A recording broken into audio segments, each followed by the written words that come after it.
For many people, the COVID-19 pandemic has passed and is not given much thought or news coverage. Yet there's a growing number of people who have reported symptoms that have never left them. Many of them have had these symptoms for years. The Office of National Statistics estimates that over 2 million Britons have long COVID. You may have it, or you may know someone who is struggling with it. My name is Paul, and I've been debilitated by long COVID since January 22. In this podcast, I'm going to share my journey and things I've experienced along the way. My aim is not to give medical advice. I'm certainly not qualified to do that. But I've been gaslit, ridiculed and dismissed for my symptoms, and I know it can be a very lonely place to be. It's an invisible illness, and I just want people to know that they're not alone.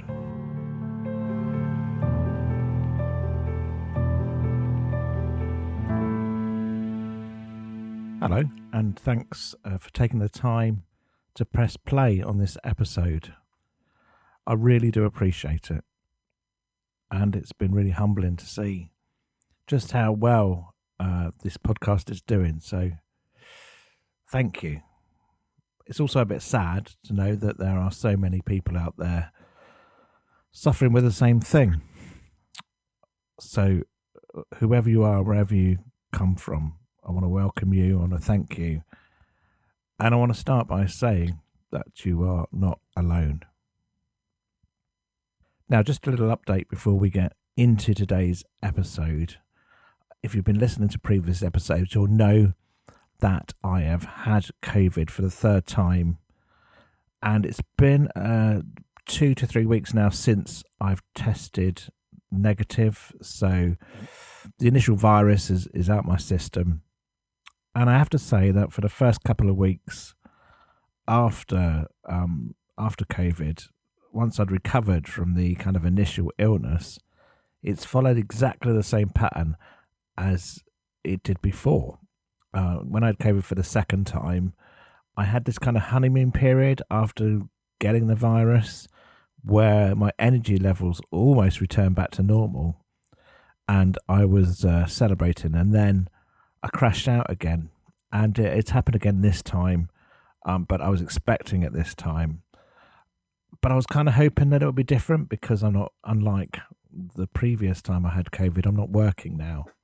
So I thought with proper pacing, maybe the tiredness would not come back. But I can feel it descending now for the last few days. Each day has been progressively worse. And it kind of descends on me like a fog is the best way of putting it. I can feel it kind of coming down on me. And I've been really tired the last couple of days, so I'm struggling a bit, and I may well get some of my words jumbled up, and Maisie the dog may well bark in the background, but hey, this is all part and parcel of this illness, right? The episode today is called There Is No Such Thing as Long COVID, and that's because it's something I keep getting again and again and again. It started when I put an advert for the podcast on social media. You may remember this again if you listen to previous episodes. I decided to reach out to more people because I'm on this mission to reach people who may be kind of isolated with this and feeling that they're on their own with it. And I thought kind of maybe advertising through Facebook might be the way through it. But it's also opened myself up to more comments back, and again I expected this, but that combined with kind of the regular feedback I've been getting, it falls into one or two ways. Obviously there are people supportive, and there's people that know somebody who's going through long COVID or is going through long COVID themselves, and those people get in contact, and I'd love to hear from you. There are quite a few people, I have to say, who message or email me and say that it's all down to vaccine damage, that I've been damaged by the vaccine, that there's been a conspiracy and everybody knows about it. And I always say to those people, I don't know if that's right or not, but that's not what this podcast is focusing on. this focus on the experience of how to live life or of living life with long COVID, however that's come about.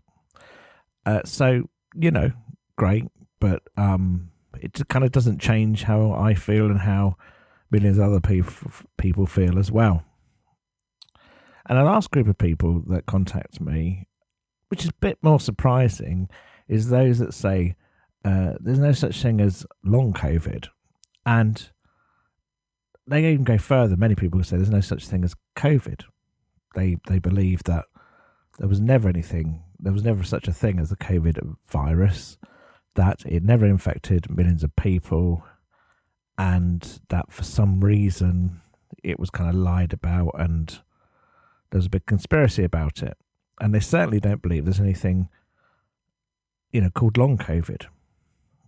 I say that's surprising because there's so many of us that have gone through this. There are people that tragically passed away. There's people that, like us, contracted the illness and have been ill afterwards. Kind of flies in the face of all medical evidence. But I've been thinking about this recently, even though it's kind of ludicrous to think that there's no such thing as COVID, and even that there's no such thing as long COVID, because we know how we feel, right? It all feeds in to this kind of feeling of loneliness. And that kind of isolating feeling is because of many different factors, but they all amount to the same thing. Let me try and explain this in my fatigued brain, the best I can. We're kind of attacked on all fronts. It starts with medical professionals, and as I've said before, I've had consultants, GPs, nurses that have said that, they haven't said anything. They've been very dismissive towards me. You go for an issue and they look at you and you can just tell, if they don't say it, you can just tell that they've looked through your medical notes, seen that you've got all these different problems and that you keep going to the GP, and they look at you as if to say, you know what, this, there's nothing much we can do for you. You're kind of one of those people. And that can be really distressing and upsetting when you go perhaps to your GP and you try and ask for help, and they just say, either say they can't do anything for you, or they just suggest, some mental health assistance, which you have to wait for. The implication of that is it's all in your head, and I've detailed that in a previous episode. The other compounding thing is that you may be unable to work, or you've had to pare back on the amount of work that you're able to do. And again, people can look at you, and they will look at you and say, you're shirking responsibility, you should be providing for yourself or for your family. And I would say, since having to stop work in January, the general consensus that I come across in the population is that if you're not working, you are in some ways, there's something wrong with you. You should be working. You're able to talk to me now. Why can't you go out and work? And I kind of talked about this last time with regards to my social media. People looking at my social media posts and saying, well, if you're able to go and do this, why aren't you working? So that adds also to the sense of isolation and loneliness. And of course, as I said, there are people that think COVID exists, but they think long COVID is a bit like the flu and it goes away. And, we can't see it. So therefore, we don't believe really that it's affecting you that much. And all these things contribute to a feeling of isolation and a feeling of loneliness. It's life-changing. That's the last piece of the puzzle, really, which compounds this loneliness. Getting long COVID is life-changing. It affects us, and it's affected me in every single department of my life. It's affected my mental health, definitely. I have long periods of feeling really down about this. I take antidepressants. They don't really help, I don't think. And if they do, goodness knows what I would be like without them. It affects me physically because I can't get out and do the things that I did before. I've got aches, I've got pains, I've got stiffness, and I've got extreme fatigue in my limbs. So physically, I'm not the person that I was before. The career that I had, the vocation that I have, I've had to stop that completely. So any identity that I had in that work has now gone. Spiritually, I've had a strong Christian faith for a long time, but spiritually, after COVID and during my long COVID, I felt challenged in my faith. And all these things are what I could call attacking us on all fronts and lead us to feel completely lonely. And here's the thing that I found is I'm very blessed to have awesome family. I'm very blessed to have friends, although increasingly I'm losing contact with them because I can't get out to see them. And they've been brilliant. The people that I know have supported me, they've encouraged me, they've affirmed me, but I still feel alone with it. And I think it's because nobody knows how you feel other than you and me. And only us are going through the things that we're going through. And the closest people in my life, are really sad to see what I'm going through. They want to help, but there's absolutely nothing they can do. And there is no way on this earth that they will ever be able to fully understand just what it feels like to not really feel like you can get up in the morning, or the effort that it takes just to make a cup of tea or go into the next room, let alone do anything else which the world considers to be productive. So it's for those reasons that all of us, whoever we've got around us, can feel completely isolated and alone. And if that's you, if you're listening and you're feeling that sense of loneliness, I just want you to know I hear you. There's others that are going through this. We can find solace in each other, but there's nothing any of us can do to take this away from you. It's going to have to be worked out in time. The last thing that this barrage of kind of negative thinking that's hit with you and all these life changes, the last thing that it leaves you with, I think, is the tendency to feel like everything we do has to be validated. Like I remember having to get a wheelchair, and when I got my wheelchair, I was so pleased when the mobility company that's provided the wheelchair said, what is your ailment? Because we had to put this for VAT relief, and I told them it was long COVID, and they said, oh yeah, we've had other people with long COVID. And all of a sudden, I felt this kind of pressure released off me because somebody was saying, actually, yes, I see you, and yes, your need for a mobility aid is valid. And that sounds really stupid, but because you get so much negativity, because of the circumstances surrounding all this, I find myself reaching for validation from anybody that I can get it. And really, I shouldn't have to, should I? I should just do what I need to do that helps myself and get on with it.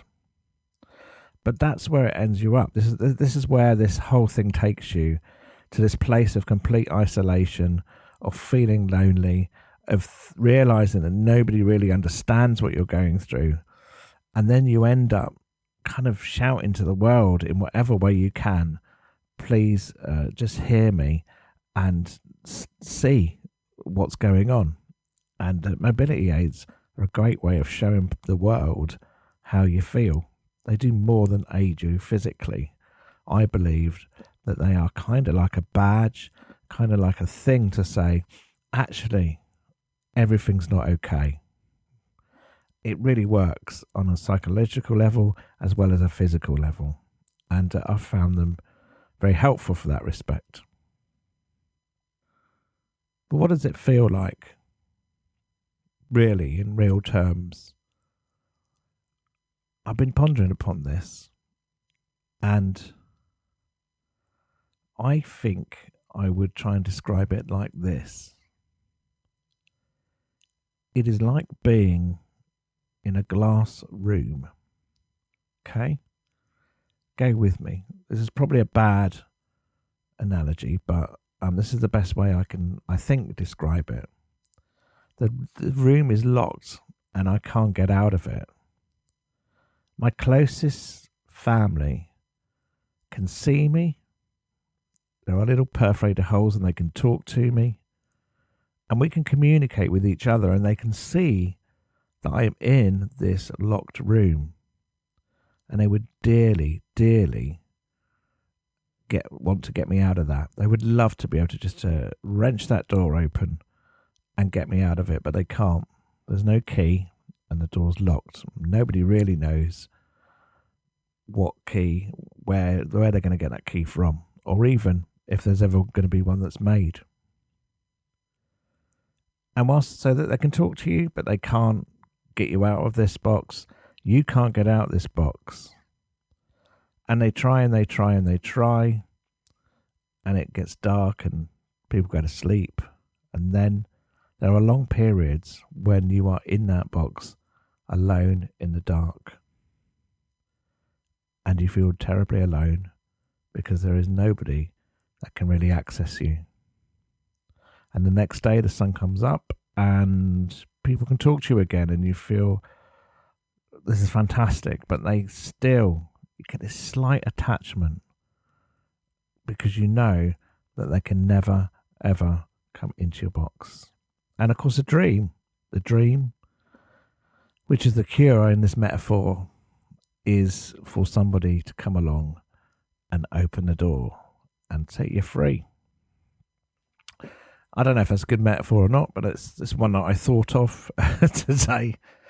Might be a bit of a sad metaphor, but it's how it feels to me sometimes. And I'm putting myself out there and on a limb, really, because I know that I'll get some comments back from this. And inevitably, I'll get some comments from people saying that there's no such thing as COVID and there's no such thing as long COVID. But look, I think if we emotionally can, then we should put ourselves out there, even though we may get some backlash, because if we don't, people are not going to know, right? And we need to push back against this negativity that COVID and long COVID has. Only we can do it. Because at the end of the day, we are living, breathing examples and proof that COVID exists, and proof that indeed long COVID exists also. People cannot deny what is in front of them. Well, I think that's it for today's episode. If you are listening to this and it resonates to you in some way, I just want to leave you by saying that you are not alone. You have company, you have lots of people out there, indeed hundreds of thousands of us out here who are going through this thing that we call long COVID. And my mission, and I want it to be our mission, is to start making just a little bit of noise to say the pandemic has not finished. There are lots of us that are being ignored, whether that be from governments who figured out that it's way too expensive to help us, whether it be from people who believe that COVID doesn't exist. We need to make this noise and we need to let folks know we're here and we need help and things need to change. let us not go through another few years where long COVID is shunted under the carpet, it's lost, it's forgot, it's ignored. We've got to do something about this. And the only way we can do something about it is to make a noise. And Maisie the dog in the background, I hope, is kind of manifested this herself by barking and making a bit of a noise. So, until next time, take care. And if any time you feel just that bit alone in a room, away from everybody else, why not take a listen to this episode again and remind yourself that there's loads of us out here. And there we have some power. We have power in our collective together. There's a couple of links in the show notes, as well as being able to contact me. You can also subscribe to the podcast, which just helps with the hosting and the general admin and running of Life with Long COVID. So if you're able to give a couple of pounds or a few dollars every month, that's great.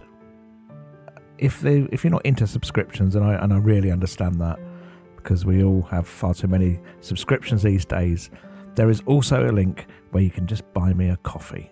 And again, I love my coffee and I really appreciate your support.